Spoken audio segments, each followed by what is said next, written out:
আমি বিশ্বাস করি শান্তিপূর্ণভাবে এবং ফ্রি এবং ফেয়ার নির্বাচন হবে। সেটার জন্য আপনাদের সহযোগিতা দরকার এবং বর্তমান সরকার সর্বোচ্চটা চেষ্টা করছে যে যাতে একটা ফ্রি এবং ফেয়ার নির্বাচন হয়। আমি আশাবাদী এটাতে। আপনি বিজয়ী হওয়ার কিনা সেটা আল্লাহ রাব্বুল আলামিন জানেন প্রথমত। আর আমার ব্যক্তিগতভাবে আমার কোনো এক্সপেকটেশনও নেই, অ্যাম্বিশনও নাই, থাকা উচিত না। কারণ আল্লাহ রাব্বুল আলামিন আমাকে নতুন একটা জীবন দেওয়ার পরে আমার ব্যক্তিগত জীবনের কোনো এক্সপেকটেশন অ্যাম্বিশন থাকা উচিত না।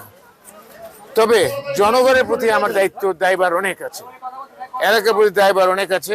সেটা ইনশাল্লাহ তারা আমি বলেছি এই এলাকার আর্থসামাজিক উন্নয়ন, জীবনযাত্রার মান উন্নয়ন এবং এই এলাকার আমাদের অ্যাটলিস্ট 3 থানায় মাদক বিরোধী এবং জুয়া বিরোধী অভিযান আমার চলমান থাকবে। এই 3 এলাকায় আমি এটা থাকতে দিব না ইনশাল্লাহ তাআলা, আমি যতদিন বেঁচে আছি।